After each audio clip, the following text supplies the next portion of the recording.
Hey everyone, this is Swati, your English educator from Magnet Brains, एक ऐसा channel जहां मिलती है आपको फ्री एजुकेशन। चाहे हम बात करें किंडरगार्टन की या क्लास 12th की या कॉम्पिटिटिव एग्जाम्स की या personality development courses like spoken English course, ये सब मिलता है आपको एब्सोल्युटली फ्री। मतलब आप कोई वीडियो देख रहे हो, आपको किसी तरीके का पेमेंट करने की जरूरत नहीं है, वीडियो बीच में रुकेगा भी नहीं।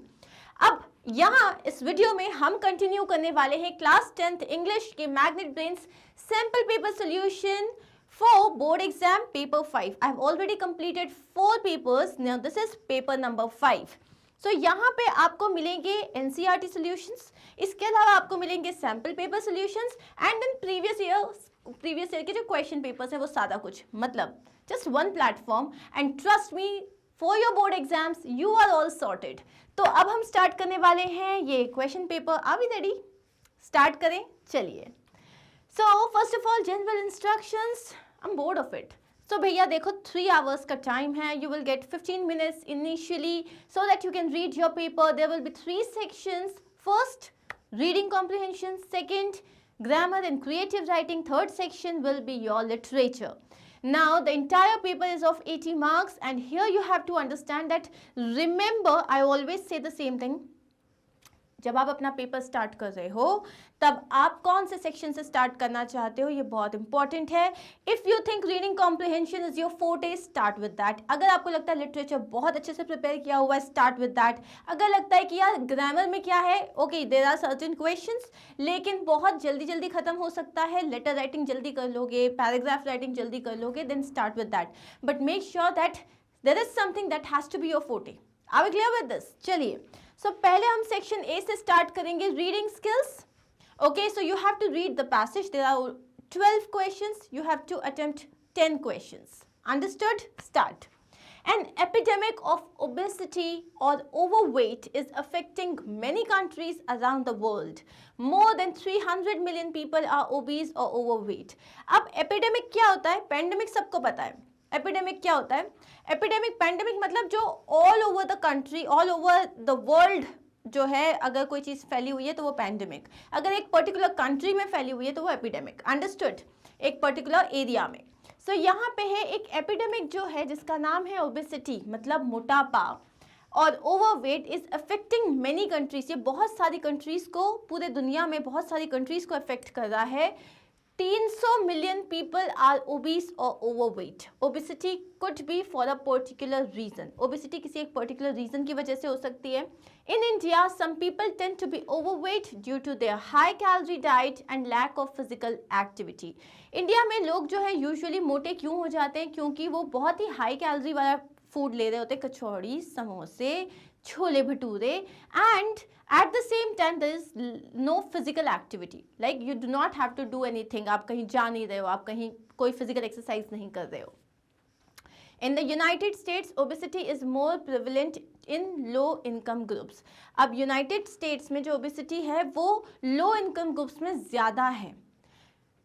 Now, obesity is now well recognized as a disease in its own right. आज की डेट में मोटापे को सिर्फ मोटापा मतलब शरीर का बढ़ना नहीं कहा जाता, it is considered as a disease.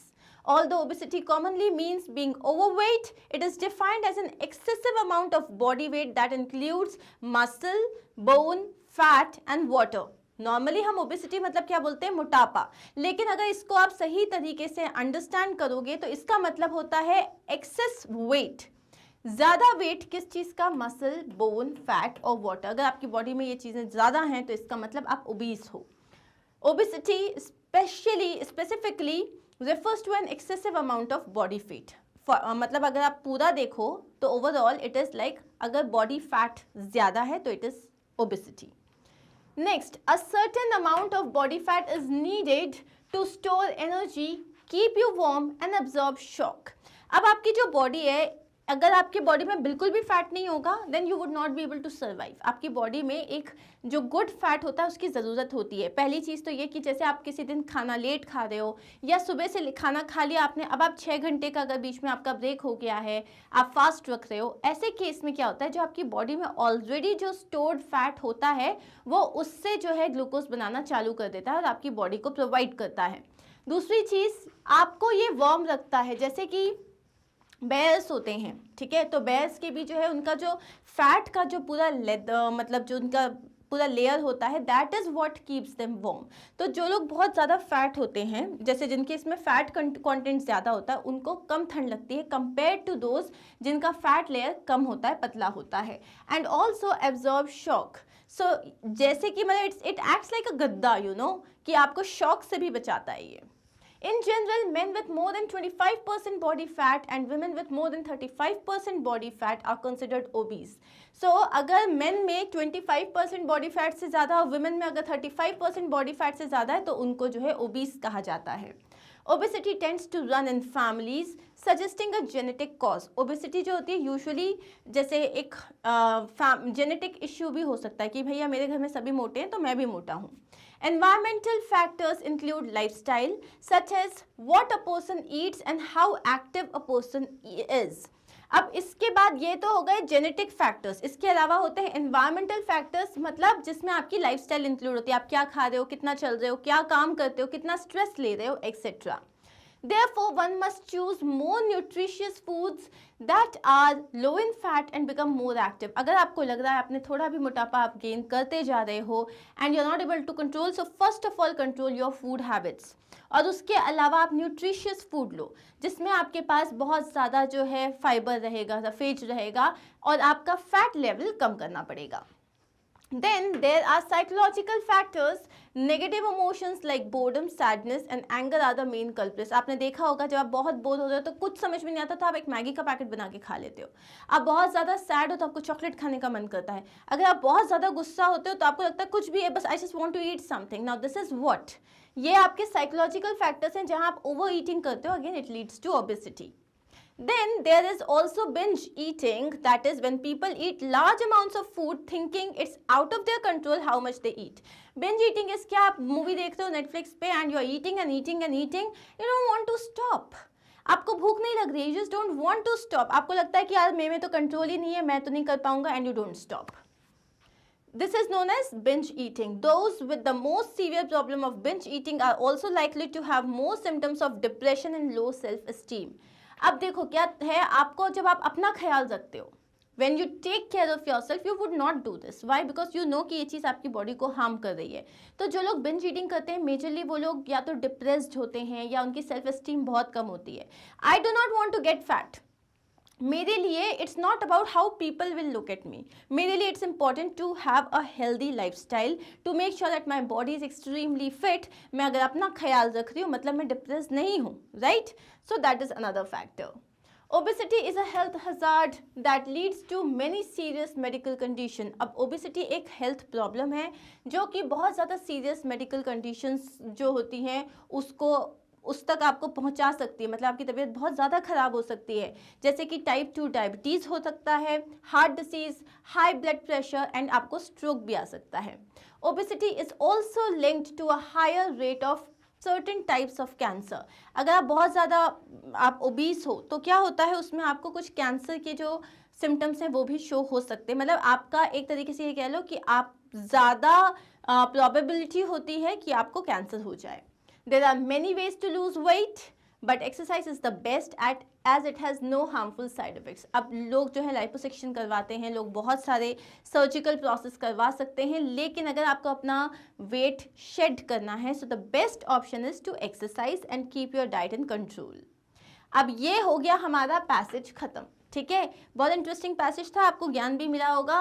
And now what we are going to do is we are going to start with the questions. You have to attempt any 10। Women having dash body fat are regarded as obese. कितना body percent बोला था? 35. So that's the answer. Obese can be defined as dash amount of body weight. As obese मतलब क्या होता है? बहुत ज़्यादा amount of body weight या कम? Less तो हो नहीं सकता, ठीक है? Optimum मतलब होता है moderate. बैलेंस भी नहीं हो सकता। सो क्या है आंसर इसका? एक्सेस, और एक्सेस ई से चालू हो रहा है, वॉवल से चालू हो रहा है, तो हम एन बोलेंगे। Obesity can be defined as an excess amount of body weight. Next question देख लेते हैं। Okay, so in the United States obesity is more prevalent among dash people. United States में ओबेसिटी ज़्यादा कौन से लोगों के बीच में पाई जाती है? High income, homeless, low income या affluent? So as per your paragraph जो लो इनकम वाले लोग होते हैं उनमें ज़्यादा ओबेसिटी देखी जाती है। Environmental factor refers to dash behavior. Environmental factor मतलब indecent behavior, decent behavior, lifestyle behavior या loud. Environment का मतलब होता है आपकी lifestyle, कैसा खा रहे हो, कैसे बैठ रहे हो, क्या physical exercise कर रहे हो. So the answer here would be C. Binge eating is when people eat dash of food. Binge eating मतलब a meager amount मतलब बहुत ही कम amount खाते हैं, बहुत छोटा सा पोर्शन खाते हैं, एक्स्ट्रा ऑर्गेनिक खाते नहीं नहीं I can only eat this that, या a large portion. So binge eating का मतलब ये होता है वो लोग बहुत सारा खाना खाते हैं. How do people get overweight? लोग ओवरवेट कैसे होते हैं? People tend to be overweight due to their high calorie diet and lack of physical activity. इन सब में हमने देखा मेजर जो रीज़न होता है वो होता है आप बहुत ज़्यादा हाई कैलोरी डाइट लेते हो और आपकी फिजिकल एक्टिविटी नहीं होती है. Next question is how can obesity be defined? आप ओबेसिटी को कैसे डिफाइन कर सकते हो? Obesity is defined as an excessive amount of body weight that includes muscle, bone, fat and water. Easy. Next is those with the most severe problem of binge eating are also likely to have symptoms of. जो लोगों को binge eating का बहुत ज़्यादा symptoms है उनको किस चीज़ का होगा? Depression and so depression and low self esteem. Name the psychological factors that can lead to obesity. Obesity तक आपको कौन से साइकोलॉजिकल फैक्टर्स हैं जो पहुंचा सकते हैं? नेगेटिव इमोशंस जैसे कि बोर्डम, सैडनेस, एंगर, ये मेन कल्प्रिट होते हैं that can lead to obesity. ये सारे आपको एकदम इजीली पैसेज में मिल जाएंगे. In the United States obesity is more prevalent in low income groups. Okay, last two questions. What is binge eating? So when people eat large amount of food, ठीक है, large amount of food thinking it's out of their control how much they eat it, that is known as binge eating. Last question. Those with the most severe problem of binge eating are also likely to have more symptoms of depression and self esteem. Clear? Okay, so this is how we are done with our first passage. अब हम start करने वाले हैं हमारा second passage. Power foods are foods that provide rich levels of nutrients like fiber, potassium and minerals. Power food वो food होते हैं जो आपको बहुत ही ज़्यादा हेल्दी न्यूट्रिशंस देते होते हैं, जैसे कि फाइबर देते हैं आपको, पोटेशियम देते हैं, मिनरल्स देते हैं. With people becoming increasingly health conscious today, लोग आज के डेट में बहुत ज़्यादा health conscious हो गए हैं.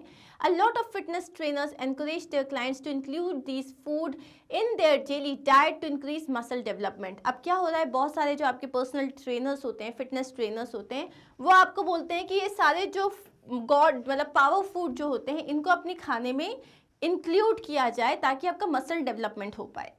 There are various ways of incorporating power foods in your daily diet. हर दिन आप अपने खाने में power food डाल सकते हो. Of course, the key to enjoying power food is proper preparation of these food. अब power food अगर आपको खाना है और आपको enjoy करना है तो सही तरीके से बनाना भी पड़ेगा. The use of seasoned fresh foods and identifying your choice of flavor among power foods. Okay? So, some of the recommended power food combinations are, हटा देती हूँ पहले मैं, हाँ, some of the recommended power food combinations are those that are prepared in our kitchens on a regular basis. जो कुछ power food होते हैं वो ingredients होते हैं, वो खाना होता है जो हमारे घर में रोज बनता है. Take for instance the combination of chickpeas and onions. जो छोले होते हैं, चने होते हैं, चने और अनियन का कॉम्बिनेशन तो आपने खाया ही खाया है. This combination is a powerful source of iron which is required by the body to transport oxygen to its various parts. तो ये जो आपका चना और जो प्याज का जो कॉम्बिनेशन होता है ये आपको बहुत ज़्यादा आयरन प्रोवाइड करता है जो आपकी बॉडी के लिए बहुत ज़्यादा इंपॉर्टेंट है ताकि जो है ये आपका जो ऑक्सीजन जो कैरी कर रहा है वो हर जगह ब्लड स्ट्रीम में पहुँचा सके. Iron deficiency can lead to anemia, fatigue, brain fog and tiredness. अगर आपकी बॉडी में मतलब कम है, ठीक है, तो अगर आयरन कम है तो इससे क्या होगा, आप एनेमिक हो सकते हो, आपको बहुत ज़्यादा थकान रहेगी, आपका ब्रेन जो है बहुत ज़्यादा चिड़चिड़े हो जाओगे आप, और आप टायर्ड रहने लग जाओगे. A study by the Journal of Agricultural and Food Chemistry says that sulfur compounds in onion and garlic help in the absorption of iron and zinc from chickpeas. अब एक जो स्टडी हुई थी, किसने की थी, the journal of agriculture and food chemistry department में एक जो है स्टडी हुआ था जहाँ पे उन्होंने कहा था कि जो सल्फर कंपाउंड है अनियन में और गार्लिक में, उसकी वजह से जो चिकपीस में जो आयरन होता है, जिंक होता है, वो हम इजीली कंज्यूम कर पाते हैं। The combination is a hit with teenagers who need to be diligent about getting iron in their diet. अब ये जो कॉम्बिनेशन है एकदम मस्त चटपटे चने, उसके ऊपर प्याज डली हुई है, तो ये जो है टीनेजर्स के ऊपर मतलब टीनेजर्स के लिए बहुत ही कॉमन चीज़ है, but at the same time ये बहुत ज़्यादा हेल्दी है। A quick way to prepare this power food is to make a chickpea salad with chopped onions, chaat masala and cilantro. Clear? Another favorite combination with power food takers is yogurt and bananas. This makes for a perfect snack after a rough game of football. तो एक और जो power food है वो क्या है, yogurt and bananas, मतलब दही और केला। तो जब आप जो है मतलब अगर आप एक बहुत ही ज़्यादा अच्छा गेम खेल के आए हो फुटबॉल का, इसके बाद आपको भूख लगेगी, तब ये बहुत अच्छा स्नैक है। Exercising burns glucose and it is burns, ठीक है। So exercising burns glucose and thus lowers blood sugar. Exercise करने से आपका जो है फैट जो है वो बर्न हो जाता है and it lowers blood sugar कम हो जाता है। Yoghurt is packed with proteins that help preserve muscle mass. Yoghurt में बहुत ज़्यादा प्रोटीन होता है जो कि मसल मास को कम नहीं होने देता। And bananas are packed with carbohydrates that help in refuelling energy and preventing muscle soreness. तो यहाँ पे योगर्ट तो प्रोटीन का सोर्स हो गया और कार्बोहाइड्रेट्स का सोर्स है बनाना, जो कि क्या करता है, आपको वापस रिफ्यूल कर देता है। आप जो एकदम टायर्ड हो गए हो, फटीग फीलने लग गए हो, वो आपको रिफ्यूल कर देता है और आपकी जो मसल्स हैं वो पेन भी कम होती है। Okay, A quick and easy recipe with bananas is a banana smoothie topped with cool yogurt. तो एक बहुत ही ज़्यादा क्विक और इजी रेसिपी है कि आपने क्या किया, बनाना स्मूदी बनाई और उसके ऊपर जो है आपने कूल ठंडा ठंडा दही डाल दिया, तो ये बहुत टेस्टी लगता है। Among beverages, green tea is the best source of catechins that are effective in halting oxidative damage to cells. तो अगर आप जो है बेवरेजेस की बात करो, क्या पी सकते हो, तो ग्रीन टी बेस्ट होता है। क्यों? क्योंकि ये आपको जो है आपके अंदर जितने भी कैटेचिन्स होते हैं जो कि है ना आपके अंदर ऑक्सीडेशन को डैमेज कर देते हैं, उन सबको रोकने में मदद करता है, मतलब उन सबको बढ़ाने में मदद करता है। बेस्ट सोर्स है ग्रीन टी का। सो एंटीऑक्सीडेंट्स हैं बेसिकली उसमें।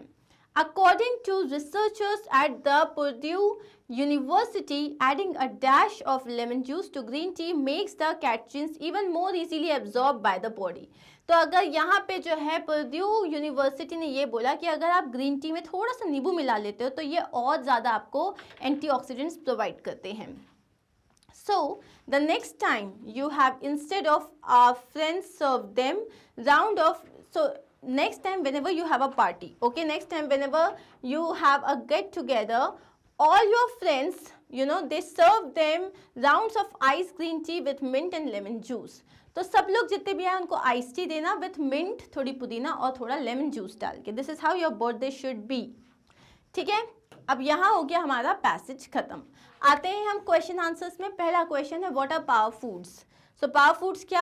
Power foods are foods which provide rich level of nutrients like fiber, potassium and minerals. तो power foods क्या होते हैं? वो food जिसमें बहुत ज़्यादा nutrients होते हैं like fiber, potassium and minerals. Next question है what are the rules regarding the preparing of power foods? मतलब अगर आपको कोई भी खाना power food बनाना है तो उसका preparation का rule क्या होता है? Power food should be prepared properly using seasoned fresh foods and identifying one's choice of flavor among power foods. मतलब अगर आपको power food बनाना है तो आप ये नहीं कर सकते कि मैंगो का सीज़न है और आप बोल रहे हो नहीं मुझे तो जो है स्ट्रॉबेरीज खाना है। जो सीज़न के जो फ्रूट्स होते हैं या सीज़न का जो फूड होता है उसी को आपको खाना है जिसमें आप अपना फ्लेवर चूज कर सकते हो। What is the advantage of including onions and garlic in our diet? Onion और गार्लिक को जब अपने डाइट में इंक्लूड करते हो तो उसका एडवांटेज क्या होता है? इसमें पाया जाता है मतलब सल्फर जो कि आपको आयरन और जिंक को अब्जॉर्ब करने में हेल्प करता है। So onion and garlic help in the absorption of iron and zinc from the chickpeas. Next is suggest a quick recipe with chickpea and onions. अब आप चिकपी एंड अनियंस में क्या है, अब आपको रेसिपी बतानी है, कुछ भी बताओ। A quick way to prepare chickpea and onions is to make a chickpea salad with chopped onions, chaat masala and cilantro. Why is yogurt and bananas an enriching power food? Yogurt और bananas इतना enriching power food क्यों है? Yogurt is full of proteins that help preserve muscle mass, and bananas are packed with carbohydrates that help in refueling energy and preventing muscle soreness. मतलब yogurt में अपन ने बता दिया कि इसमें बहुत ज़्यादा प्रोटीन्स होता है जो आपके मसल मास को स्टोर करने में हेल्प करता है, और बनानास जो होता है उसमें बहुत ज़्यादा कार्बोहाइड्रेट्स होते हैं तो आपको रिफ्यूल कर देता है, और मसल में जो सोरनेस होता है, पेन होता है, उसको भी प्रिवेंट करता है. Why is green tea a recommended power food? Green tea इतनी ज़्यादा recommend क्यों करते हैं? Green tea contains catechins which are effective in halting oxidative damage to cells. इसमें catechins होते हैं जो कि मतलब आपकी बॉडी जब ऑक्सीडाइज नहीं होती है, मतलब आपकी बॉडी में जब इनफ ऑक्सीजन नहीं होता है तो जो सेल में जो डैमेज हो जाता है उसको प्रिवेंट करता है, क्योंकि एक तरीके से ये आपको जो है ऑक्सीडाइज कर देता है पूरा, मतलब आपके इसमें ऑक्सीजन लेवल की अमाउंट ज़्यादा कर देता है. What is the advantage of combining green tea with lemon juice? अब green tea में अगर lemon juice कर दिया तो क्या हो जाएगा? So combining green tea with lemon juice helps the body to absorb catechins more easily. तो green tea में जब आप lemon juice डाल देते हो तो जो catechins होते हैं ये आप ज़्यादा अच्छे से absorb कर पाते हो. What is the key to enjoying power foods in a wholesome way? So ये power food को अगर आपको enjoy करना है तो इसका सही तरीका क्या है? Power foods can be enjoyed in a wholesome way by including them in our daily diet to increase muscle development. Clear? ये हो गया हमारा रीडिंग सेक्शन खत्म. मतलब आपको टोटल 4 पेजेस थे, मतलब या कितने पैसेज थे आपके पास? 2 पैसेज थे. दोनों में से कोई सा एक करना है आपको. 12 क्वेश्चंस होंगे, 10 क्वेश्चंस करने हैं. Now we are going to start with the grammar section. So attempt any 10 of the following questions. Mark Twain was the pen name of Samuel Langhorne Clemens, dash one of the dash fiction writers of America. अब यहाँ पे पहला है which, who, that, he. अब हम mark के बारे में बात कर रहे हैं जो कि एक ह्यूमन है, पर्सन के लिए हम कभी भी which यूज नहीं करते, हम यूज करते हैं who. So the answer will be who. उसके बाद है who was one of, अब सुपरलेटिव डिग्री है, ग्रेटेस्ट, उसके पहले क्या आएगा? One of, an greatest, a greatest, the greatest या his? Of course the answer is the. So one of the greatest fiction writers of America. He grew up in a small town dash the bank of the Mississippi River. So he grew up in a small town at the bank of, ठीक है, at the bank of the Mississippi River. Next question is dash a small boy he moved to Hannibal on the banks of the river dash. So जब वो छोटा था तो since a small boy from a small boy क्या हो जाएगा? From a small boy he moved to Hannibal, नहीं, since a small boy. So answer क्या जाएगा? since, मतलब जब वो छोटा था तब से वो मूव हो गया था. On the banks of the river dash he experienced dash excitement of river travel. So of the bank, on the banks of the river where, जहाँ पे, where he experienced dash excitement of river travel. तो his experience और the experience क्या आएगा? where he, एक बार और देखते हैं, where he experienced the excitement of river travel. उसका excitement नहीं, actual excitement की बात कर रहे हैं. Clear? अब है सेकेंड, इसमें आपके पास इन दोनों में ऑप्शन रहेगा. Tansen Sangeet Samaroh dash every year in the month of December in Behat village of Gwalior district. So Tansen Sangeet Samaroh celebrates, is celebrated, celebrated या वॉज सेलिब्रेटेड. सो यहाँ पे क्या आएगा? ये जो है every year in the month of December में ये किया जाता है. सो इज सेलिब्रेटेड, ये हर बार किया जाता है तो is celebrated. Artists and music lovers from all over the world dash here to pay tribute to the great Indian musical maestro Tansen. अब हर कोई वहाँ से आता है, गैदर करते हैं, तो गैदर आएगा. क्यों? क्योंकि हम यहाँ पे बताते हैं वो आया करते हैं. हम एक सिंपल प्रेजेंट टाइम की बात कर रहे हैं. फिर है यहाँ पे the event is organised as the tomb of Tansen by Ustad Alauddin Khan काला under the Department of Culture, Government of Madhya Pradesh. Artists from all over India dash to deliver. पूरी दुनिया से जो है, मतलब पूरी इंडिया से जो है आर्टिस्ट आते हैं. are invited, has been inviting, is inviting. अब इतने सारे आर्टिस्ट की बात करें तो has और this तो आएगा नहीं. are invited. What is the answer? are invited. अब है next dash her for several years. I dash her for several years, मैं उसे बहुत सालों से जानता हूँ, इसका क्या हो जाएगा, सब्जेक्ट वर्ब अग्रीमेंट है ये। आई have known her for several years, मतलब मैं उसे बहुत सालों से जानता हूँ, तो ये तुम्हारा प्रेजेंट टाइम है। तो ये तुम्हारा प्रेजेंट टाइम है, मैं उसे बहुत सालों से जानता हूँ, मतलब पहले से जानता था, अभी भी जान रहा हूँ। अभी भी जान रहा हूँ, मतलब एज ऑफ नाउ भी ये जो चीज़ है ये ट्रू है। So I have known her for a very long time. Next is it dash raining since morning, सुबह से बारिश हो रही है, अभी हो रही है और आगे का पता नहीं है। So it has been raining since morning. Walk steadily lest you dash stumble, अब यहाँ पे एक एडवाइस दे रहे हो, मॉडल वर्ब यूज करना है।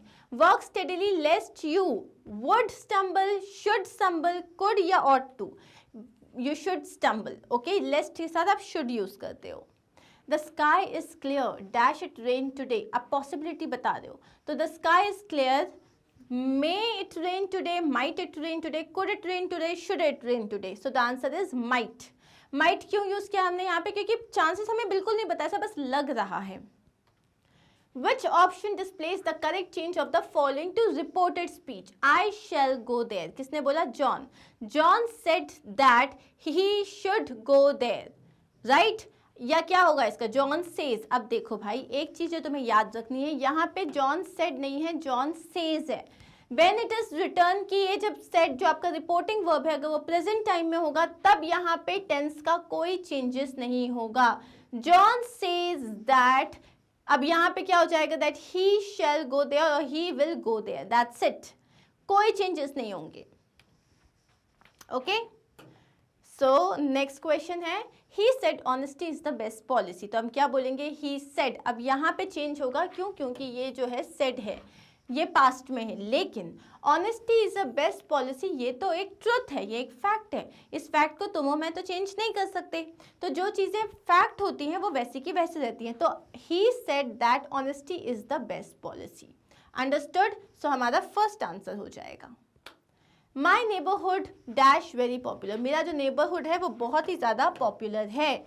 सो माई नेबरहुड, नेबरहुड में कितने भी लोग हों, लेकिन नेबरहुड को हम एक सिंगल यूनिट मान के चल रहे हैं, कलेक्टिव यूनिट मान के चल रहे हैं, तो माई नेबरहुड इज आ जाएगा very popular. Next question, neither you nor your sister should dash to them, ना तुम्हें ना तुम्हारी सिस्टर को उनसे बात करनी चाहिए। Neither you nor your sister should talk to them, क्या आ जाएगा answer? Talk to them. 20 years dash the minimum age to fill this form, 20 years जो है मिनिमम एज है इस फॉर्म को फिल करने के लिए। सो 20 years, भले यहाँ पे बोल रहे हैं 20 साल, लेकिन आप आर नहीं बोलोगे, आप इन बोलोगे। क्यों? क्योंकि अगेन हम इसको एक सिंगल यूनिट की तरह ले रहे हैं। नेक्स्ट क्वेश्चन देख लेते हैं, they have spent dash money for their sons wedding, उन्होंने बहुत ही ज़्यादा पैसा खर्च कर दिया है अपने बेटे की शादी में। So they have spent enough money for their sons wedding. अब आते हैं हम इसमें जो है लेटर राइटिंग में। So attempt any one from A and B given below. You are Manish Kumar, President of the NGO Jyoti. Write a letter to the editor of a national daily highlighting the issue of your neighborhood being dirty for a long time and even after complaining to the municipality, they did not take any action. तो आपने एक letter लिखा कि भैया हमारे आसपास की जगह में बहुत ज़्यादा गंद हो रही है, हम म्यूनिसिपैलिटी को लेटर लिख चुके हैं, लेकिन उनका कोई रिएक्शन नहीं आ रहा है। तो क्या होगा, जब आप पब्लिकली कोई चीज़ रिपोर्ट करते हो ना, तो लोगों पे प्रेशर ज़्यादा बन जाता है। सो इसीलिए ये लेटर अपन को अब देखना है, इसे हम लिख कैसे सकते हैं। सबसे पहले हमने क्या लिखा, सेंडर्स एड्रेस। तो ये हो गया आपका sender's address, T8804 wave city Ghaziabad. Leave a line and then write the date, 1 April 2022। फिर leave a line then write the receiver's address, editor को लिख रहे हो हिंदुस्तान टाइम्स गुड़गांव के एडिटर को लिख रहे हो। Next is subject. सब्जेक्ट क्या है, dirty neighbourhood even after complaining. तो आपने दोनों चीज़ें बता दी, ये भी बता दिया कि डर्टी नेबरहुड प्रॉब्लम है और ये भी प्रॉब्लम बता दी कि लोग सुन नहीं रहे हैं। Sir, I am Manish Kumar, a resident of wave city Ghaziabad. तो मैं मनीष कुमार हूँ, वेव सिटी गाजियाबाद का एक जो हूँ रेसिडेंट हूँ। I am writing this letter to you to highlight the issue of the dirty neighbourhood. मैं ये लेटर लिख रहा हूँ क्यों? क्योंकि मेरे घर के आसपास जो इतनी गंद है, उस पर्टिकुलर इशू को मैं रेज करना चाहता हूँ, मैं उस बारे में बात करना चाहता हूँ। It has been more than 3 months our neighborhood is dirty and all the residents are frustrated about the issue. 3 महीने हो चुके हैं, हमारा नेबरहुड बहुत ज़्यादा डर्टी है और सब रहने वाले लोग अब फ्रस्ट्रेट हो चुके हैं। We approached the municipality office, but not even a single worker showed up in the last 3 months. हम municipality office भी गए थे, लेकिन पिछले 3 महीने में एक भी कर्मचारी नहीं आया. The main reason for this is the slum areas just behind the building. इसका मेन रीज़न ये है कि बिल्डिंग के जस्ट लगा हुआ जो है पूरा झोपड़पट्टी वाला एरिया है. They do not dispose of the waste products and garbage. वो जो है ये जो waste products होते हैं या कचरा होता है वो उसको dispose नहीं करते. They throw it anywhere and it makes our building dirty from the past few months. वो लोग क्या करते हैं, कहीं भी कचरा फेंक देते हैं और इसी की वजह से हमारी बिल्डिंग काफ़ी गंदी हो गई है कुछ टाइम में. It has been piled up and created a big mess. ये जो पूरा कचरा वो फेंक रहे हैं वो अब पाइल अप होता जा रहा है और बहुत ज़्यादा मेस क्रिएट कर दिया है उसने. I would like to request you to highlight this issue in your well-known newspaper. मैं चाहता हूँ कि आप इस जो इशू को हाईलाइट करो अपने न्यूज़पेपर में. People should be made aware of waste management. लोगों को वेस्ट मैनेजमेंट की सही कीमत समझनी पड़ेगी and the municipality should work in our favor. और म्यूनिसिपैलिटी को हमारे साथ मिल के काम करना पड़ेगा, ऐसे नहीं चलेगा. उसके बाद I'll be grateful to you if you consider this issue and highlight it so that the respected authorities can look into the matter. मैं बहुत ज़्यादा तुम्हारी शुक्रगुजार हूँ. क्योंकि you have considered this issue and मतलब अगर तुम इस इशू को कंसिडर करोगे, हाईलाइट करोगे तो मैं बहुत खुश हो जाऊँगी. वहाँ रहने वाले जितने भी एल्डरलीज हैं जो आपसे बड़े हैं वो आपको बहुत सारा आशीर्वाद देंगे. Okay, and then we have written the subscription. What is subscription? Thanking you, yours sincerely. Then write your name. You can also write your designation. Next question देख लेते हैं. You are Neena Naveen, a student of Max Public School, Mumbai. आप या तो नीना हो या नवीन हो. लड़के हो तो नवीन नाम रख लेना, लड़की हो तो नीना रख लेना. You are concerned about the lack of awareness around animal rights. अब यहाँ पे क्या है, आप जो हो मैक्स पब्लिक स्कूल में हो और आप जो हो लोगों की जो एनिमल राइट्स जो होते हैं उनके बारे में लोगों को कोई आइडिया नहीं है, तो आप वो सामने वाले तक पहुँचाना चाहते हो. Write a letter to the editor about the need to raise awareness about animal rights among the public. तो अब आपको एक लेटर लिखना है एडिटर को कि किस तरीके से आप अवेयरनेस बढ़ा सकते हो about animal rights among the public. कि एनिमल की जो राइट्स होते हैं उनके बारे में अब हमको बात करनी है. सबसे पहले क्या आ जाएगा, centres address max public school Mumbai. फिर क्या आ गया, डेट 12 जून 2022. फिर आ गई हमारी receivers address, editor Hindustan times Mumbai. फिर आ जाते हैं सब्जेक्ट पे, awareness around animal rights, animal rights के बारे में अवेयर करना. और सब्जेक्ट के बाद आ गया सैल्यूटेशन सर या ma'am. Through the columns of your esteemed newspaper, I wish to raise awareness about animal rights and the importance of preserving them. तो ये जो आपका जो इतना एस्टीम्ड, इतना जाना माना जो न्यूज़पेपर है उसके थ्रू मैं ये बताना चाहती हूँ, मैं अवेयर कराना चाहती हूँ लोगों को उनके मतलब कि एनिमल के राइट्स के अबाउट एंड किस तरीके से उनके राइट्स को, एनिमल्स को आप प्रिजर्व करके रख सकते हो. Deforestation, thirst for adventures, greed for money and other factors are all contributing to the extinction of wild animals today. Deforestation होता है जंगल के जंगल काट गए, मतलब लोगों का, एनिमल्स का घर चला गया. उसके बाद एडवेंचर्स के लिए थ्रस्ट हो रहा है, तो क्या हो गया, लोगों को टेम किया, जो वाइल्ड एनिमल्स हैं उनको भी पालतू बना दिया. ग्रीड फॉर मनी, पैसे का लालच, आपने पैसे के लालच के लिए जो है मतलब पप्स को बेच दिया.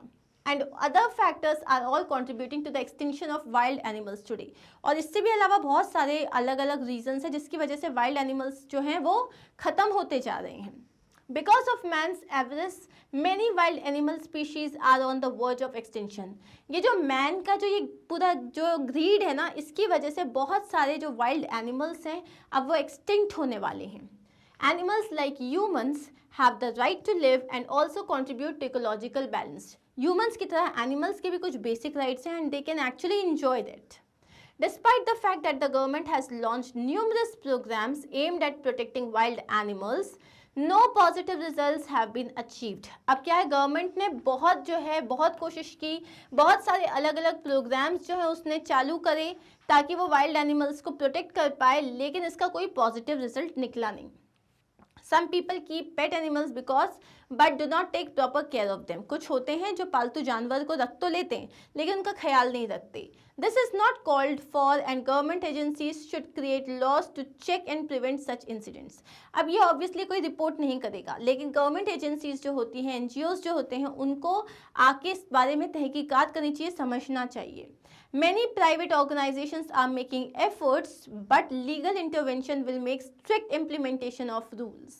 अब यहाँ वो बोल रहे हैं बहुत सारे प्राइवेट ऑर्गेनाइजेशंस होते हैं जो एफर्ट्स ले रहे हैं, लेकिन but legal intervention will make strict implementation of rules. लेकिन अगर कोई लीगली कोई एक्शन ले लिया गया तो इससे क्या हो जाएगा, रूल्स बहुत ही स्ट्रिक्ट तरीके से इम्प्लीमेंट हो जाएंगे। लेकिन वही है, किसी एक को तो बलि का बकरा बनना ही पड़ेगा।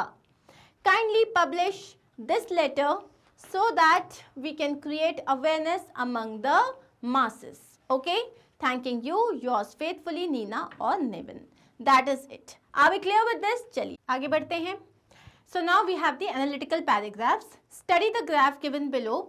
The chart depicts the number of students in class 10th speaking English and Hindi in 3 different types of schools. एक गवर्नमेंट स्कूल है, प्राइवेट स्कूल है और केवीज है। सो यहाँ पे 3 डिफरेंट टाइप के स्कूल्स में जो इंग्लिश और हिंदी बोलते हैं बच्चे, उसके बारे में चार्ट है। बेस्ड ऑन द डिटेल्स, और ये कहाँ पे है, न्यू दिल्ली की बात हो रही है। Based on the details given in the bar graph write an analytical paragraph in 100 to 120 words. So ये जो डिटेल्स दी हुई है इसके बेसिस पे आपको एक एनालिटिकल पैराग्राफ लिखना है। So let's first analyse the paragraph. So ये गवर्नमेंट स्कूल के बारे में दिया हुआ है, प्राइवेट स्कूल के बारे में दिया हुआ है और ये केवी के बारे में दिया हुआ है। तो अगर सबसे पहले यहाँ पे blue is English and red is Hindi. So English speaking वाले सबसे कम कहाँ पे हैं, गवर्नमेंट स्कूल में, उससे ज़्यादा है केवी में और सबसे ज़्यादा है प्राइवेट स्कूल में। इंग्लिश के बाद जो हिंदी है वो सबसे ज़्यादा गवर्नमेंट स्कूल में है, उसके बाद केवी में है और सबसे कम कहाँ पे है, प्राइवेट स्कूल्स में। तो अगर हम देखें तो हमें ये समझ में आ रहा है दैट हिंदी सबसे ज़्यादा गवर्नमेंट स्कूल में बोली जाती है, इंग्लिश सबसे ज़्यादा प्राइवेट स्कूल में बोली जाती है, बच्चे प्रेफर करते हैं। और केवी में जो है दोनों लगभग सेम होता है, मतलब फिर भी यहाँ पे इंग्लिश ज़्यादा है, हिंदी कम है, लेकिन कंपेयर टू बोथ ये इसका ऑलमोस्ट मतलब एक मैनेजेबल रिस्पेक्टेबल फैक्टर फिगर है। तो अब हम इसके बारे में जब एनालाइज करेंगे तो पहले क्या है, आपने गवर्नमेंट को बाकी के साथ कर दिया, फिर इंग्लिश को बाकी के साथ कर दिया, फिर स्पेशली केवी के बारे में बात कर ली, बस यही करना है आपको। स्टार्ट करते हैं। The chart depicts the number of 10th grade students speaking English and Hindi in 3 different types of schools in New Delhi.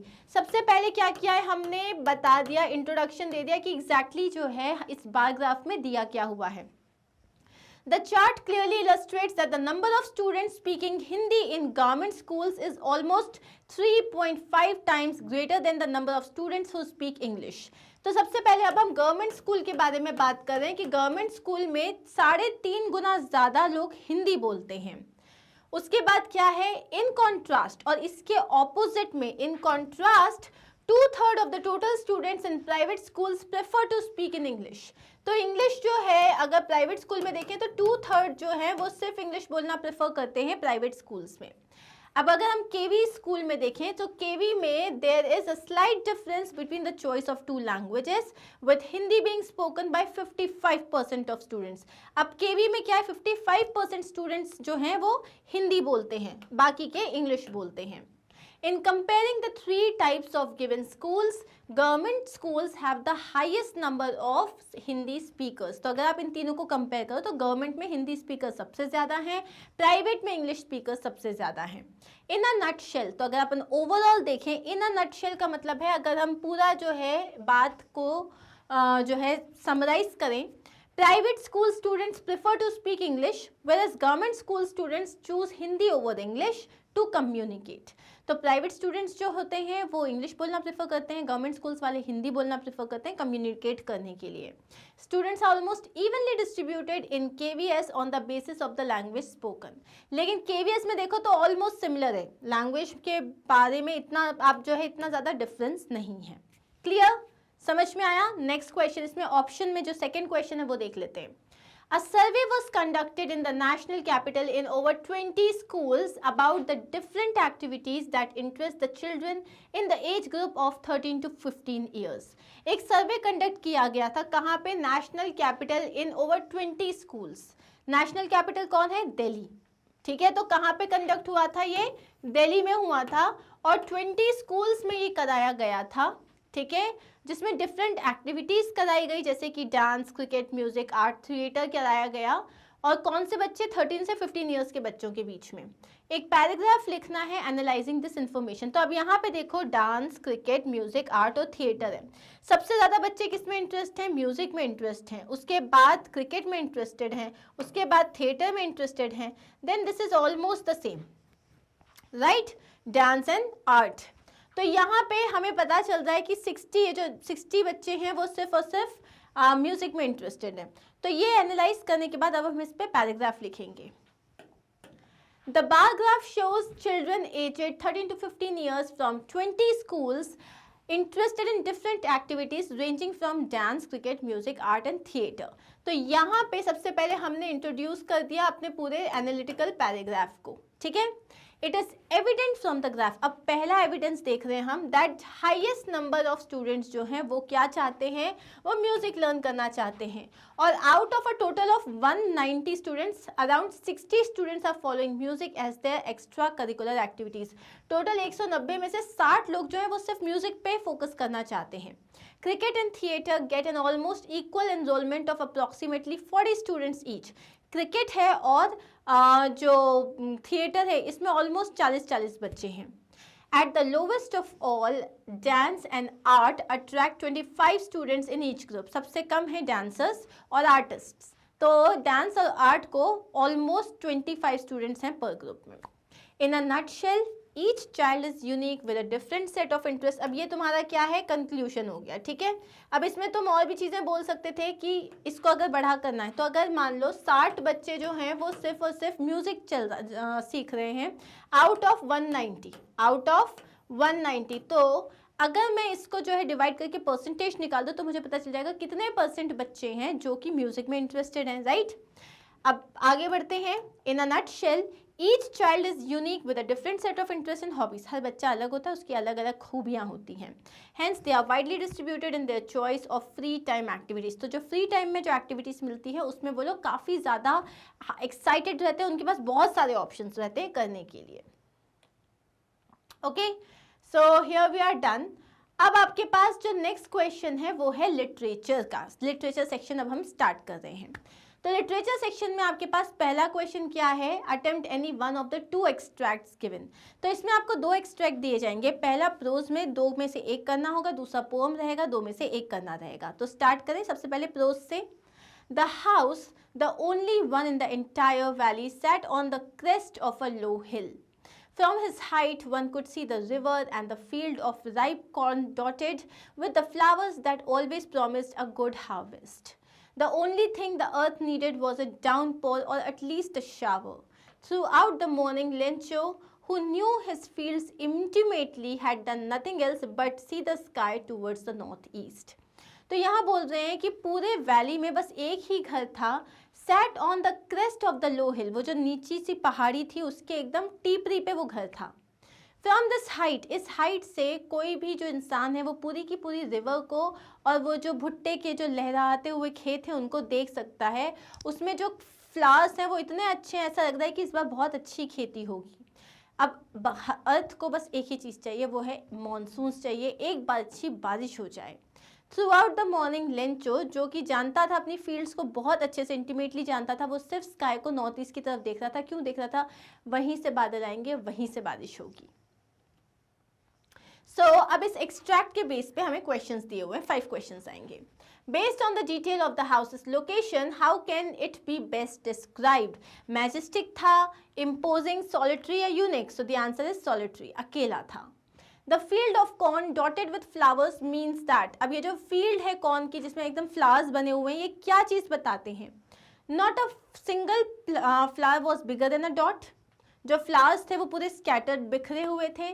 Flowers जो थे डॉट के शेप के थे, या जो फ्लावर्स थे वो श्रिंक हो गए थे। So obviously the answer is हर जगह बिखरे हुए थे, एकदम ऐसे बूंदों की तरह, डॉट्स की तरह। Lencho wished for a downpour और a heavy shower. Pick the option that correctly list the correct match of kinds of rain.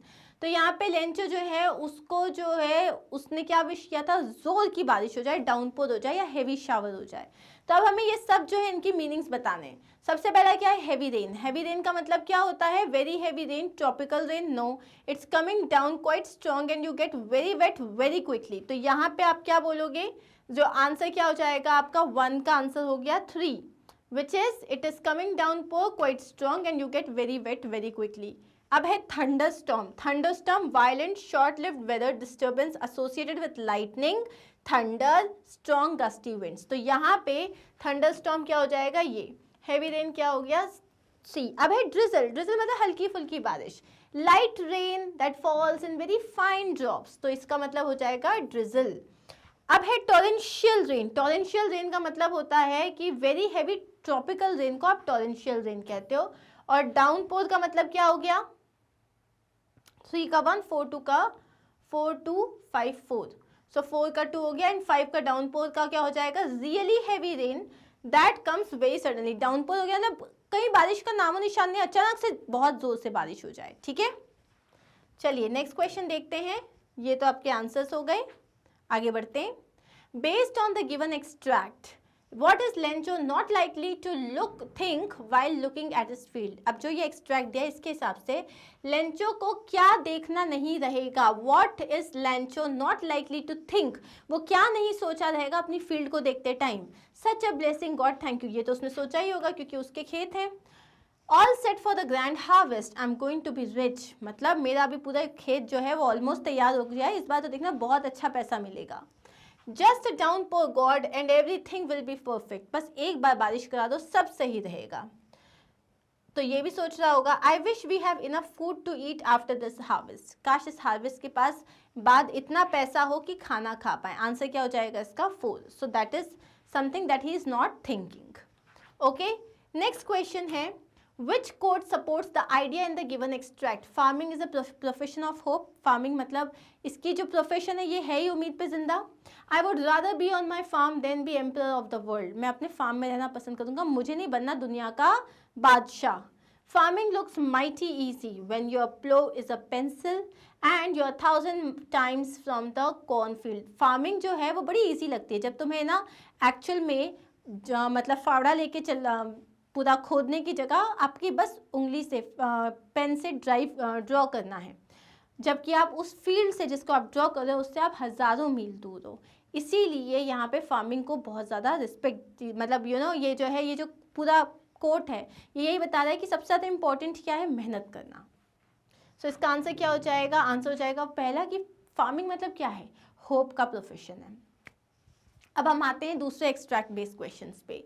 He stalks in his vivid stripes the few steps of his cage on pads of velvet quiet in his quiet rage.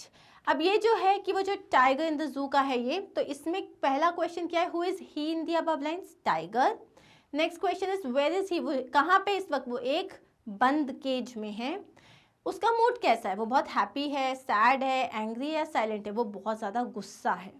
How is he walking in the cage, वो कैसे walk कर रहा था, fast walk कर रहा था, zigzag कर रहा था, धीरे कर रहा था या नॉट वॉकिंग एट ऑल, वो स्लोली स्लोली वॉक कर रहा था।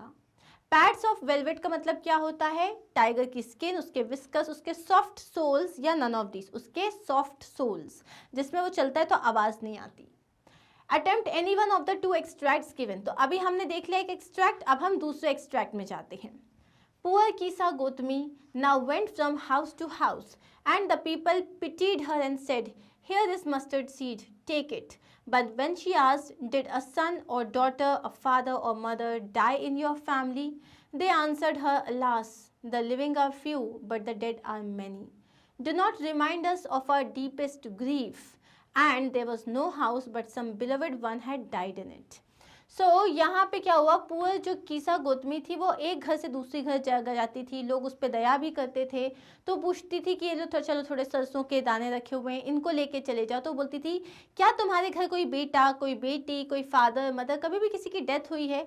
तो वो सब उसे आंसर करते थे कि ऐसा कोई घर नहीं है जहाँ पे दुख नहीं है, जहाँ पे कोई मरा हुआ नहीं है, ऐसा बस चाहने वाले जिनको आप बहुत प्यार करते हो कभी कभी उनकी चीज़ बहुत ज़्यादा इफेक्ट करती है।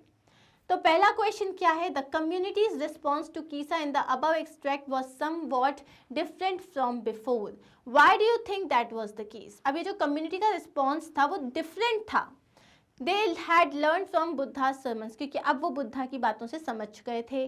दे were able to help Kisa in some way this time, इस बार वो कीसा की किसी तरीके से मदद करने में कामयाब थे। दे अंडरस्टूड पेरेंटल ग्रीफ, उन्हें एक माँ बाप के दुख का जो पेन होता है वो समझ में आ रहा था। They liked Kisa and enjoyed talking to her, उन्हें कीसा पसंद आई और उन्होंने उससे बात करना पसंद किया। सो आंसर क्या है कि इस बार वो कीसा की हेल्प नहीं कर पा रहे थे।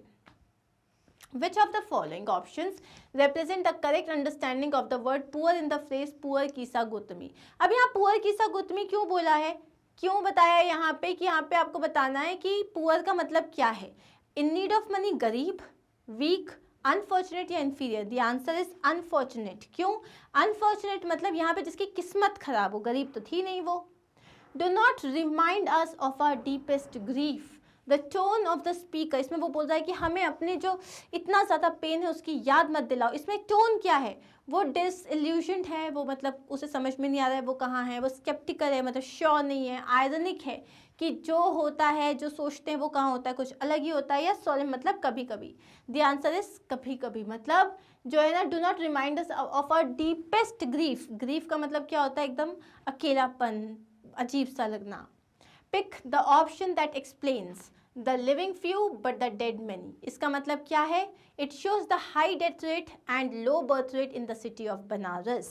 सो इसका आंसर क्या हो जाएगा, it throws light on the numerous loved ones the villagers had lost over time. Okay, अब आते हैं हम नेक्स्ट क्वेश्चन में। So imagine you are a photojournalist visiting the city at the time Kisa Gautami went from house to house. तो मान लो कि तुम एक फोटो जर्नलिस्ट हो, कीसा गौतमी जो है एक घर से दूसरे घर भीख मांग रही है। You documented her experience given in the above extract in a photo series, तुमने जो है इसको पूरा जो है एक डॉक्यूमेंट बना लिया, उनका इंटरव्यू लिया एंड उनके एक्सपीरियंस को तुमने क्या किया, एक जो है given in the above extract, तो यहाँ पे अब पब्लिशर, अब चलो उन्होंने छपवा दिया। Your publisher wants to publish the photo series in 3 parts, wherein part 1 shows Kisa's visit to the house, part 2 depicts her conversation with people, and part 3 captures Kisa's reflection at the end of the day sitting by the wayside. तो पूरा दिन कहाँ चला गया, पानी के पास। The publisher would also like to choose titles for the series and its 3 parts. Publisher जो है वही चूज करना चाहेंगे ये 3 सीरीज के टाइटल्स और इनके जो तीनों पार्ट हैं वो। Look at the titles given below and choose the options that provide the most appropriate set of titles. सबसे सही टाइटल क्या रहेगा, From Darkness to Light, Mustard Seeds, A Mother's Journey या Living in Loss. So the answer here is 2 and 3, मतलब आप यहाँ पे बोल सकते हो मस्टर्ड सीड भी बोल सकते हो या फिर अ मदर्स जर्नी भी बोल सकते हो, मेरे लिए बेस्ट है a mother's journey. Okay, next question है, दो to distinguish beasts of prey a novice might nonplus, the crocodile you always may tell her the hyena thus. Hyenas come with merry smiles, but if they weep they are crocodiles. Are we clear with this? तो पहला question देखते हैं, Choose the option that does not describe a novice. Novice कौन होता है, जो नया हो, अमेच्योर हो।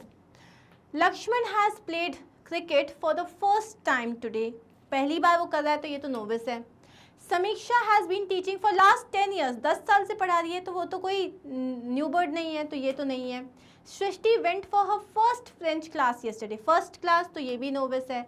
Gautam baked a second cake to improve his skills, अब पहली के बाद दूसरा केक ही बनाया है तो भी नया है ना, तो ये भी है, सिर्फ यही वाला आंसर है, तो आंसर क्या हो जाएगा, बी। नेक्स्ट क्वेश्चन है, Which option lists the image that does not indicate what the poet means by beasts of prey? कौन से इसमें beast of prey नहीं है, सबसे पहला है lion, then you have an eagle, then you have hyenas and then you have elephant. इसमें से beast of prey कौन नहीं है, the answer is for elephant of course. Next we have what according to the extract would cause bewilderment. इस extract के हिसाब से bewilderment, surprise कौन सी चीज़ cause करेगी। Discovering the similarity between different preys of bees, analyzing habits of bees that prey on hyenas, knowing the difference between several beasts of prey and drawing the similarities between crocodiles and hyenas. तो कौन सी चीज़ है जो कि bewilderment cause करेगी? अगर आप crocodiles और hyenas के बीच में कोई कंपैरिजन कर रहे हो तो इसमें कोई bewilderment नहीं है, कोई सरप्राइज नहीं है. अगर वो बीस जो हाइनास को खाते हैं उसमें भी कोई बड़ी बात नहीं है. सिमिलैरिटी प्रेज ऑफ बीस उसमें भी नहीं है. लेकिन knowing the difference between several beast of prey, ये है जो आपको लगेगा इसमें ये डिफरेंस है, अच्छा ये लोग ऐसे करते हैं. Now choose the crocodile fact that is related to the given extract. इस एक्सट्रैक्ट में क्रोकोडाइल के बारे में जो फैक्ट दिया है वो बताना है. इसका मैं आपको सीधा आंसर बताऊंगी. Absence of sweat glands and so release heat through their mouths, making them often sleep with their mouths open.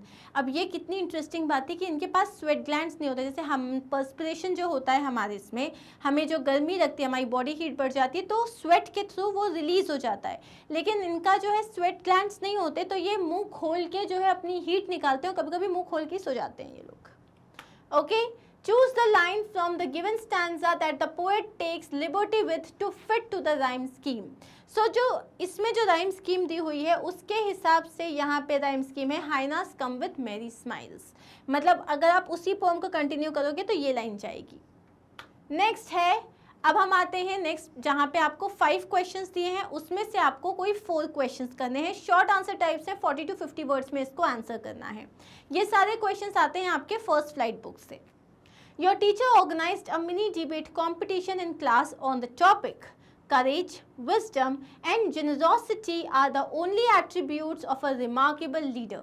तो आपकी जो टीचर है उन्होंने एक डिबेट कंपटीशन रखा है जिसमें वो बोल रहे हैं करेज मतलब साहस, विजडम मतलब इंटेलिजेंस एंड जेनरोसिटी. जेनरोसिटी मतलब उदार होना. यही जो है एक रिमार्केबल लीडर के एट्रीब्यूट्स हैं. Write a debate script with 2 points to supplement your stand either as a proposition speaker or as an opposition one. तो अब आपको मान लो डिबेट है, डिबेट में या तो आप उसके फॉर में बोलते हो या अगेंस्ट में बोलते हो, तो आपको सिर्फ दो पॉइंट्स बताने, चाहे वो फॉर में हो चाहे वो अगेंस्ट में हो. अगर तुम प्रपोजिशन स्पीकर की बात करोगे जो पॉजिटिव बोल रहे हैं, a courageous leader should be ready to face any problem. एक करेजियस लीडर किसी भी तरीके की प्रॉब्लम को फेस करने के लिए तैयार रहता है. To solve the matter, he should be able to analyze the situation before passing a judgment. अगर उसे कोई मैटर सॉल्व करना है तो इससे पहले कि वो अपना मतलब जो परसेप्शन है उसको लेके कोई जजमेंट पास करे, उसको प्रॉपरली इस सिचुएशन को एनालाइज करना होता है. For that he should have the wisdom to take wise decisions. और इसके लिए wise decisions लेने के लिए उसके पास wisdom होनी चाहिए. When necessary, a leader should be generous in helping his friends or followers without hesitation. और जब ज़रूरत पड़े तो वो अपने आप को पीछे रख के अपनी टीम को आगे रखता है और जेनरोसिटी दिखाता है ताकि वो उनकी मदद कर सके, उन्हें आगे बढ़ा सके. That is the concept of a true leader. अब है explain the statement. I was very happy to go behind the strange aeroplane like an obedient child. तो अब वो बोल रहा है कि मैं बहुत खुश था कि ये स्ट्रेंज एरोप्लेन के पीछे पीछे, जैसे कि एक अच्छा बच्चा होता है, ओबीडियंट चाइल्ड होता है, वैसे मुझे इसके पीछे जाना था. इसको इस स्टेटमेंट को एक्सप्लेन करना है हमें. The pilot came across huge storm clouds. जो पायलट था उसको बहुत बड़े बड़े स्टॉर्म क्लाउड्स के अक्रॉस आया वो. He could neither go above them nor go around them due to lack of fuel. ना वो उनके ऊपर जा रहा था ना उनके आसपास जा रहा था क्योंकि उसके पास अब फ्यूल भी नहीं था. Then he saw a black plane without lights on wings. तब उसे एक ब्लैक कलर का प्लेन दिखा जिसमें लाइट्स भी नहीं थी उसके विंग्स में. Flying near his plane, उसके प्लेन के पास चल रहा था वो. Its pilot waved and signaled him to follow him. उसके पायलट ने वेव किया और उसको फॉलो करने के लिए कहा. The author did not have much choice but to follow him. अब उसके पास चॉइस ही नहीं थी, ना उसके पास फ्यूल था, ना उसे समझ में आ रहा था वो क्या करे, तो उसको जो बोला गया उसने वैसा वैसा फॉलो कर लिया. नेक्स्ट क्वेश्चन है, why did Anne think that she was alone? Give reasons. Anne को क्यों लगता था वो अकेली है? Anne had lost her parents and Anne elder sister. उसके पेरेंट्स और उसकी एल्डर सिस्टर की डेथ हो चुकी थी. She had also lost her aunts and a good home. उसके सारी आंट्स, उसका जो एक अच्छा सा घर था वो भी छूट चुका था. Though she had a number of friends, there was no true friend in whom she could confide. उसके बहुत सारे फ्रेंड्स थे लेकिन ऐसा कोई दोस्त नहीं था जिसका वो सहारा ले सके, जिसके पास वो जाके अपनी सारी बातें कर सके. So she thought that she was alone. इसलिए उसे लगा कि वो बहुत ज़्यादा अकेली है. What guesses did the Londoners make about what Midge was? Londoners ने क्या सोचा मिजविल कौन था? So according to Maxwell, the average Londoner does not recognize an otter. Maxwell ने क्या बोला, ये जो लंडनर्स होते हैं, जो लंदन में रहने वाले होते हैं, वो ऑटर को इतनी जल्दी रिकॉग्नाइज नहीं कर पाते. The Londoners who saw Mij made different guesses about what he was. सबने अलग अलग चीज़ें बताई. They guessed among their other things that it was a baby seal. कुछ लोगों को लगा वो एक बेबी सील है, स्क्विरल है, वॉलरस है, हिप्पो है, बीवर है, बेयर का कब है, लेपर्ड है, या एक ब्रोंटोसॉर है. तो लोगों ने अलग अलग चीज़ें बताई. ये आपको याद ही करना पड़ेगा, इसका कोई और ऑप्शन नहीं है.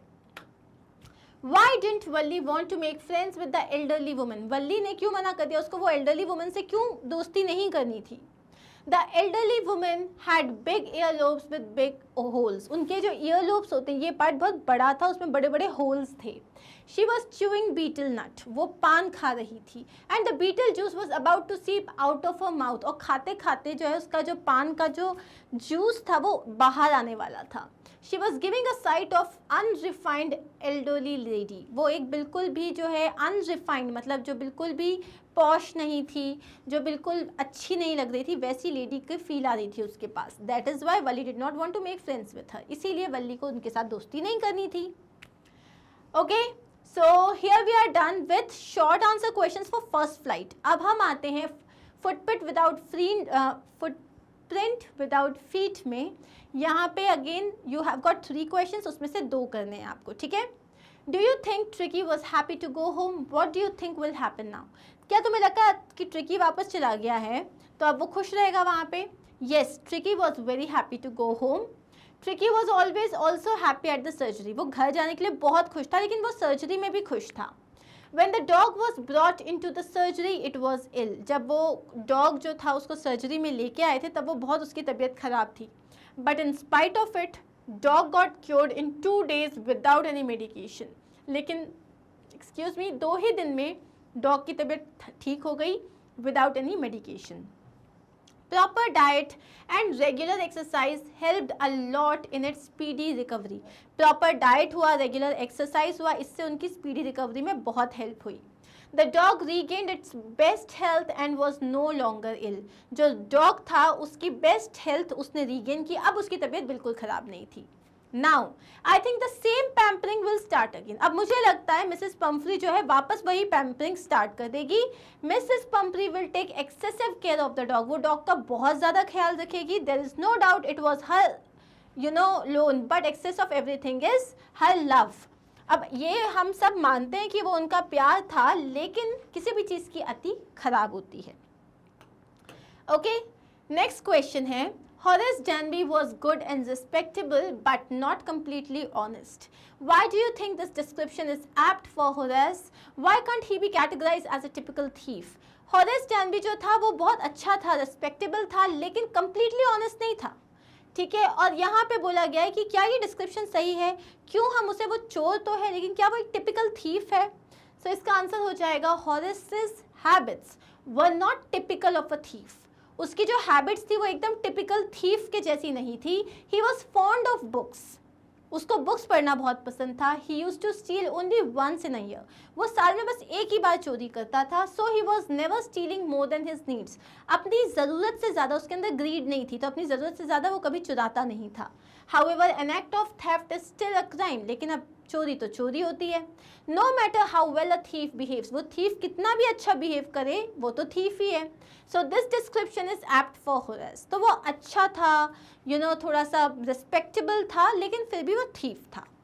He can't be categorized as a typical thief because he is not a regular offender like other thieves. वो उसको आप typical thief नहीं बोल सकते, क्योंकि वो general thieves जो सिर्फ और सिर्फ चुराने के लिए चुराते हैं, उसके लिए नहीं चुराता था. Now, what would have happened to Matilda if she had confessed to her friend that she had lost her necklace? Very interesting question.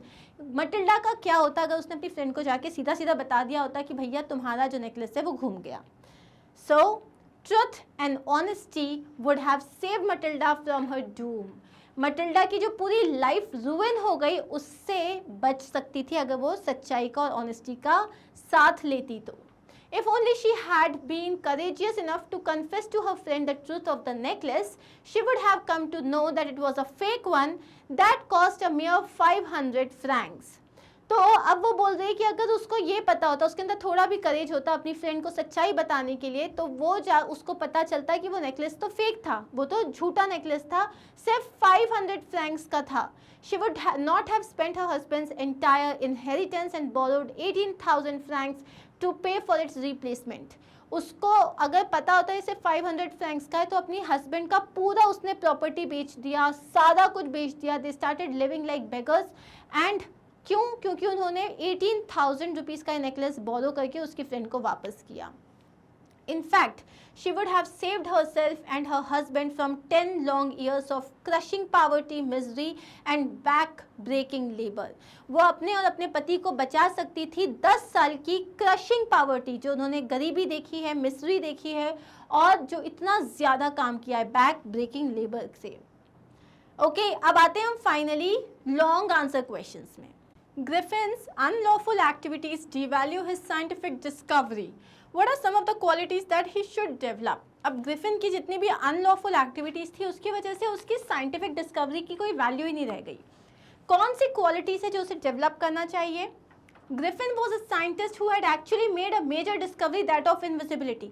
एक साइंटिस्ट था जिसने इनविजिबल होने की इतनी बड़ी डिस्कवरी की थी. However his illegal activities greatly undermined his discovery. लेकिन वो इतनी illegal activities की कि उसकी डिस्कवरी की कोई कदर नहीं रह गई. People were afraid of him and did not recognize his achievement due to his anger and violent nature. लोग उससे डरने लग गए. उसकी जो खोज थी, उसकी जो डिस्कवरी थी, उसको अब लोगों ने सोचा नहीं, उनको उनसे डर लगने लग गया कि इसका जो इतना वायलेंट नेचर है, इतना एंगर है, इसको कैसे संभाला जाए. Griffin ought to have been more tolerant and patient. Griffin को अब कौन सी क्वालिटी होनी चाहिए थी? उसको ज़्यादा टॉलरेंट होना चाहिए था, उसके अंदर ज़्यादा पेशेंस होना चाहिए था, उसके अंदर संयम होना चाहिए था. Instead of terrorizing people with his discovery, he should have exercised discretion and gradually revealed himself to the world. उसको जो है लोगों को डराने की जगह धीरे धीरे जो अपने बारे में बताना चाहिए था, ग्रेजुअली अपनी आइडेंटिटी को रिवील करना चाहिए था. Patience would have been an asset for him as would have common sense. तो पेशेंस जैसे उसके लिए इम्पॉर्टेंट था वैसे उसके लिए कॉमन सेंस भी बहुत ज़्यादा इम्पॉर्टेंट था. उसके अंदर कॉमन सेंस की बहुत ज़्यादा ज़रूरत थी. नेक्स्ट क्वेश्चन है, Richard Ebright was a successful scientist who gave a new theory of cells to the scientific world. Richard Ebright ने साइंटिफिक वर्ल्ड को एक नई थ्योरी दी सेल्स की. इसके बारे में हमें बताना है. E. Bright tried experiments on butterflies for a science fair. E. Bright ने butterflies पे कुछ experiments किए एक science fair के लिए. In his project in the second year of high school, he tried to explain the purpose of 12 tiny gold spots on a monarch pupa. मतलब अब जब वो सेकेंड ईयर में थे अपने हाई स्कूल के, तो उन्होंने बताया कि जो प्यूपा के ऊपर जो 12 टाइनी गोल्ड स्पॉट्स होते हैं उनका रीज़न क्या होता है. He found out that those spots produce a hormone necessary for the full development of a butterfly. उनने ये पाया कि यही जो स्पॉट्स होते हैं ये एक हार्मोन सीक्रेट करते हैं जिससे एक बटरफ्लाई का फुल डेवलपमेंट हो पाता है. He continued with his experiments even after graduation using sophisticated instruments of the university. अब उन्होंने ग्रेजुएशन के बाद भी यूनिवर्सिटी के सोफिस्टिकेटेड इंस्ट्रूमेंट्स को यूज़ करते हुए और ज़्यादा इसमें रिसर्च किया. He discovered the chemical structure of the hormone. उन्हें हार्मोन का केमिकल स्ट्रक्चर मिल गया. He came across his new theory of cell life. और इस तरीके से उन्हें अपनी सेल लाइफ की न्यू थ्योरी पता चली. It gave an answer to one of the questions how a cell can read the blueprint of DNA. और इससे ये पता चला कि एक सेल से आप जो है DNA कैसे रीड कर सकते हो, which is extremely important. Next है अब हमारे पास जो दूसरी वाली बुक है उसमें से भी दो आपको लॉन्ग आंसर क्वेश्चंस आएंगे जिसमें से एक करना है. तो स्टार्ट करते हैं. And was a sensitive and mature girl. And जो थी वो सेंसिटिव थी लेकिन मेच्योर थी. From the chapters and poems in your text book first flight think of any two characters who could be her friends और confidence. तो दो लोग जो उसके फ्रेंड्स हो सकते हैं जिन पे वो भरोसा कर सकती है वो कौन हो सकते हैं. Analyse the common character traits that would help in creating this special bond of friendship. ऐसे कौन से कॉमन ट्रेट्स हैं उनके बीच में जिसकी वजह से ये फ्रेंडशिप उनकी निखर जाएगी. सो the answer is Wanda Petronsky from The 100 Dresses would be the right person to become a true friend of Anne Frank, as she is a good listener and confidant. Unlike Anne, Wanda is a sensible girl who talks very little and would be able to give some tips to Anne to correct her talkative behavior. So 100 Dresses में जो Wanda है वो उसकी एक अच्छी दोस्त बन सकती है क्योंकि वो एक अच्छी लिसनर है और वो उस पर भरोसा किया जा सकता है, वो बहुत कम बोलती है, तो वो Anne को भी सिखाएगी भैया थोड़ा कम बोलना चाहिए. Both of them want a true friend और दोनों को ही एक सच्चे दोस्त की तलाश है. दूसरा कौन है? Valli from madam rides the bus would also be a right choice. अब वल्ली जो है वो भी एक राइट चॉइस होगी. क्यों? क्योंकि वो एक रिस्पॉन्सिबल गर्ल है who would not disclose Anne secrets to anyone, जो कि एन के सीक्रेट्स किसी को नहीं बताएगी. She too is alone like Anne, वो भी एन की तरह अकेली है. So they can compliment each other by creating a special bond of friendship. तो वो एक दूसरे से एक स्पेशल बॉन्ड ऑफ फ्रेंडशिप को क्रिएट करके दोनों का साथ दे सकते हैं. Both are self respecting and fun loving girls. दोनों के लिए सेल्फ रिस्पेक्ट बहुत इंपॉर्टेंट है और दोनों फन लविंग हैं. Okay, and this is the last question now. What does the writer say about the natural beauty of Coorg? तो यहाँ हम देख लेते हैं. Coorg is situated in Karnataka Midway between Mysore and the coastal town of Mangalore. Coorg जो है वो मैसूर और मैंगलोर के बीच में है. It looks like a piece of heaven that must have drifted from the kingdom of God. वो ना एक ऐसा लगता है स्वर्ग का टुकड़ा है जो भगवान के किंगडम से थोड़ा दूर हो गया है. This is a land of rolling hills. इसमें जो है पहाड़ ही पहाड़ हैं. It is home to evergreen rain forest, spices and coffee plantations. अब इसमें जो है ये क्या है? ये घर है एवरग्रीन रेन फॉरेस्ट का. यहाँ कॉफ़ी प्लांटेशंस हैं, स्पाइस प्लांटेशंस हैं. Evergreen forest cover 30% of Coorg district. पूरे कूर्ग डिस्ट्रिक्ट में 30% जगह सिर्फ और सिर्फ घने जंगल हैं. The river Kaveri flows through Coorg. और यहाँ पे कौन सी नदी बहती है? Kaveri. Big elephants are also found here. बड़े बड़े एलिफेंट्स पाए जाते हैं यहाँ पे. Birds, bees and butterflies are there to give the visitors company. यहाँ बर्ड्स हैं, बीज हैं, बटरफ्लाइज हैं जो वहाँ जब जाता है कोई तो उनको कंपनी देते हैं. The climb to the Brahmagiri hills brings a panoramic view of the entire misty landscape of Coorg. अगर आप ब्रह्मगिरी के ऊपर चढ़ गए, ब्रह्मगिरी हिल्स के ऊपर, तो वहाँ से आपको पूरा कूर्ग दिखता है.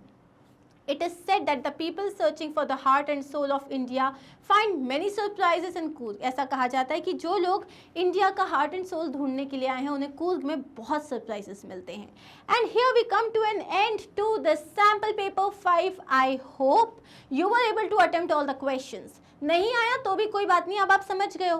तो जब बोर्ड एग्जाम में इनमें से कोई भी क्वेश्चन आएगा तो आप बहुत अच्छे से लिख पाओगे क्योंकि आपके पास सोल्यूशन भी है, सिर्फ क्वेश्चंस नहीं है, right? So I hope that you have really enjoyed this session. I am going to come to you again with sample paper 6. अगर आपको कोई भी डाउट होता है you can always write in the comment section. Or do not forget to like, share and subscribe if you think this was helpful. I'm going to see you very soon. Take care of yourself. Bye-bye.